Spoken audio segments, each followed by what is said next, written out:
Durante 7 longos anos, o homem decidiu viver no limite entre a terra e o céu.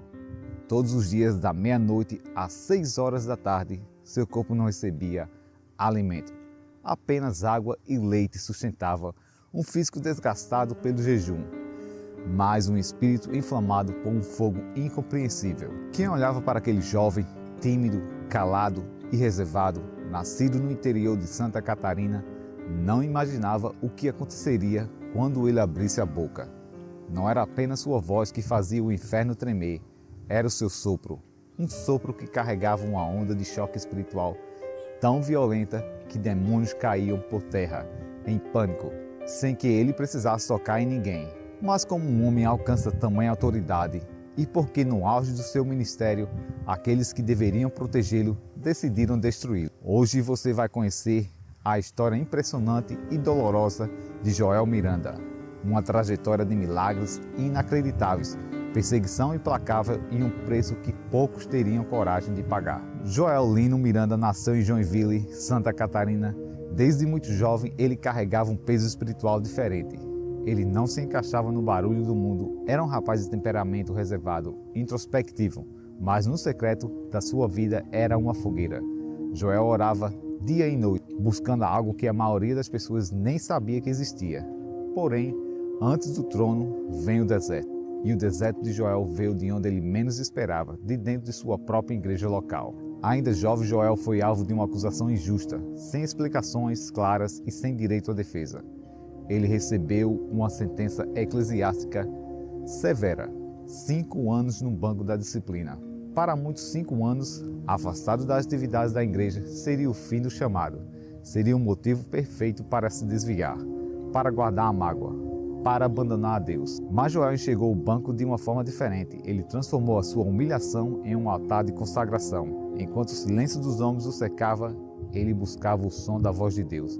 Foram 5 anos lapidando o caráter, quebrando o orgulho e acumulando um poder espiritual que estava prestes a explodir. Quando o período de prova terminou, Joel arrumou as malas e partiu para São Paulo.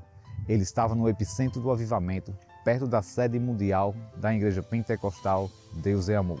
Na sua rotina desafiava a lógica humana. Joel não tinha luxos. Relatos contam que ele dormia na dependência das igrejas, abdicando de qualquer conforto físico.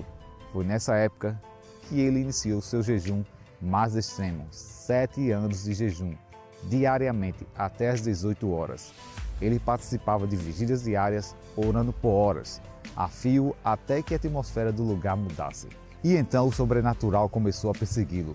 A reputação daquele homem de oração inabalável cruzou fronteiras.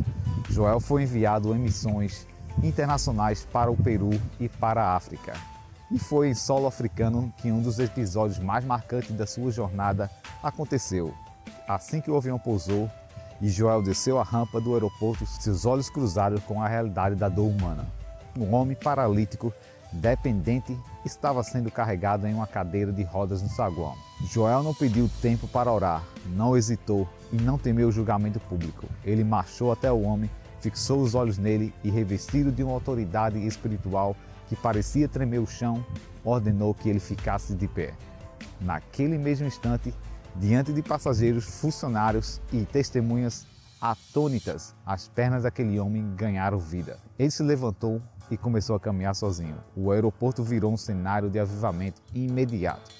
O poder de Deus havia desembarcado ali, através da vida de Joel. Mas o sinal mais enigmático e avassalador do ministério de Joel Miranda se manifestava quando ele subia ao altar e se aproximava do microfone. Deus lhe concedeu um dom incomum que ficou conhecido como sopro divino. Não era um truque de palco, não era uma técnica psicológica. Quando Joel respirava fundo e soprava em direção da congregação, o som que saía das caixas de som parecia uma onda de choque espiritual. Os demônios que estavam nos cultos, nas pessoas, entravam em desespero instantâneo. Eles não suportavam a frequência da glória de Deus.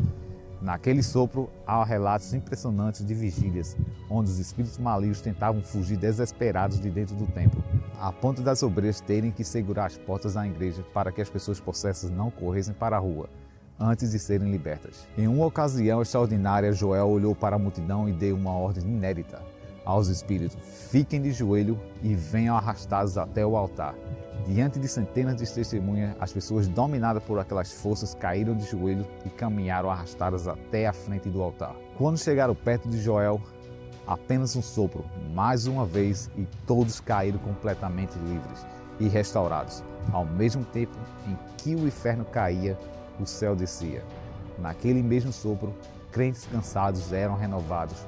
Enfermos com doenças incuráveis recebiam cura imediata. Irmãos eram batizados com o Espírito Santo e com fogo. Era o céu tocando a terra. Mas a história nos ensina que o topo de monte espiritual também é o lugar onde os ventos da perseguição sopram mais forte.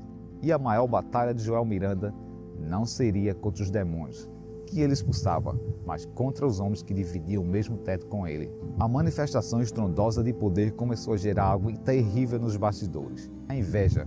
Líderes, presbíteros e diáconos não conseguiam aceitar que um homem tão simples, reservado e humilde tivesse tanta autoridade. Fofocas, calúnias e mentiras começaram a ser costuradas nos corredores para tentar apagar o brilho do ministério de Joel. O peso dessa guerra interna quase esmagou a alma de Joel. Existem relatos que ele procurou o pastor Sérgio Sora, um de seus companheiros, e chorou copiosamente. Ele não conseguia entender por que estava sendo tão atacado por aqueles que consideravam irmãos da fé. Até que o golpe final veio.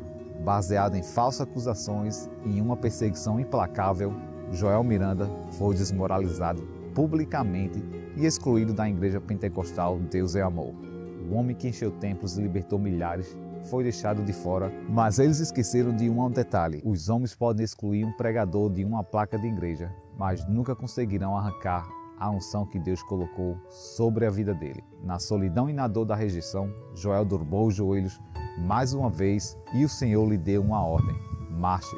Ele obedeceu e fundou a igreja Glória, Glória a Deus. Naquele lugar, sem as amarras dos preconceitos humanos, o sopro divino continuou a ecoar, curando, libertando e salvando almas até o último instante. No ano de 2005, a caminhada terrena do pastor Joel Miranda chegou ao fim. Ele combateu o bom combate e guardou a fé, vindo a falecer devido a um câncer de pele. Ele partiu, mas o rastro de fogo que ele deixou na terra permanece aceso. Sua vida ficou marcada como um padrão eterno de que o poder de Deus tem um preço, o preço da renúncia, de joelhos no chão e da consagração total. Joel Miranda provou que quando um homem se esvazia de si mesmo, Deus preenche com uma glória que o inferno inteiro não pode suportar. Se você gostou desse conteúdo, deixe seu like, deixe comentários abaixo se você conhecia a história de Joel Miranda. Deus os abençoe.